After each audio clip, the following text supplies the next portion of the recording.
नमस्कार, शुभप्रभात. बघू शकता मित्रांनो, काल जरा मी बेजारी झाली होती घरच्या वावरात खात केल्यानं. तर आई लेकरावर खुश होऊन आज रव्यापासून आज आपे बनवलेले आहेत. तर बघू शकता, तुम्हाला मटेरियल दाखवतो मी. तर ह्याच्यामध्ये रवा आहे, आपलं गावरान गाईचं दही मिक्स केलेलं आहे छान यावं म्हणून, आणि ओवा, जिरे, टमाटा, मिरची, कोथिंबीर आणि मीठ असं मिक्स करून हे आता हे मराठवाडा इंडियन आपेचं मटेरियल आहे, होममेड पद्धतीचं.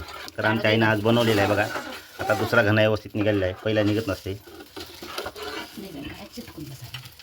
तर बघा किती छान प्रकारे भिजलेलं आहे मटेरियल. आता मी तुम्हाला घणा दाखवतो. थांब रे थांब.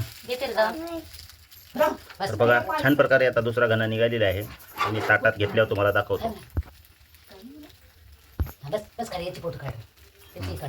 तर बघा मित्रांनो, तुमची आई तुम्हाला काय करून देते की नाही खाला मला सांगा जा कमेंटमध्ये. माझी आई मला शिवा जास्त दिले तरी खाला बी देत असे. तुम्ही बघू शकता आज मराठवाडा इंडियन आपे घरी तयार केले आहेत नाश्त्यासाठी.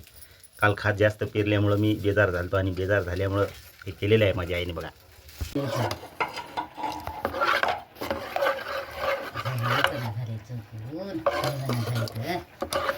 तर बघा हे दुसरा गन्ना आहे, छानपैकी निघालेला आहे. एक दोन गन्ने थोडे येडेवाकडे निघत असतात आणि तिसरा गन्ना ते तवा व्यवस्थित तापला की चांगलं निघते बघा. ते